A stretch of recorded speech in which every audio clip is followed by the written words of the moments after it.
Hello, আমি বৃষ্টি। তো আজকে নিয়ে চলে এসেছি একটা রেসিপি, সেটা হচ্ছে ধোসা।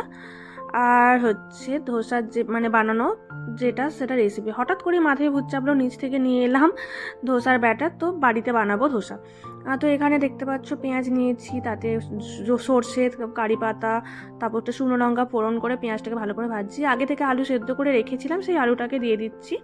দিয়ে আলুটাকে দিয়ে একটু ভালো করে এভাবে নাড়াচাড়া করে যাতে একটুখানি ভালো হয়, যতক্ষণ না মানে হলুদ নুন সব কিছু এর সাথে মিশে একটু ভাজা ভাজা হয়, ততক্ষণ পর্যন্ত আলুর পুরটাকে এরকম রেডি করব। তারপরে এই তোর ব্যাটার বললাম কিনে নিয়ে এসে, সেটার জন্য কিছু করতে হয়নি। আনার পর এটা একটা বাটিতে ঢেলে এরকম ধোসাটাকে দিয়ে করে তারপরে দিয়ে দিয়েছিলাম একটু উপর থেকে সাদা তেল দিয়ে।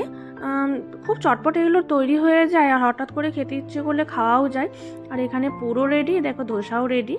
আর ধোসাটা পছন্দও করে, আমরা তিনজনেই খুব পছন্দ করি খেতে, আর খুব চটজলদি হয়ও আর পেটও ভরে। আর এখানে বানিয়েছিলাম একটু বাদামের চাটনি।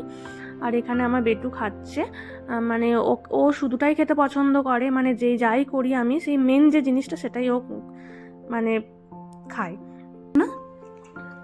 কেমন হয়েছে বেটু? ভালো হয়েছে? হ্যাঁ, খুব ভালো হয়েছে। দেখো দেখো দেখো।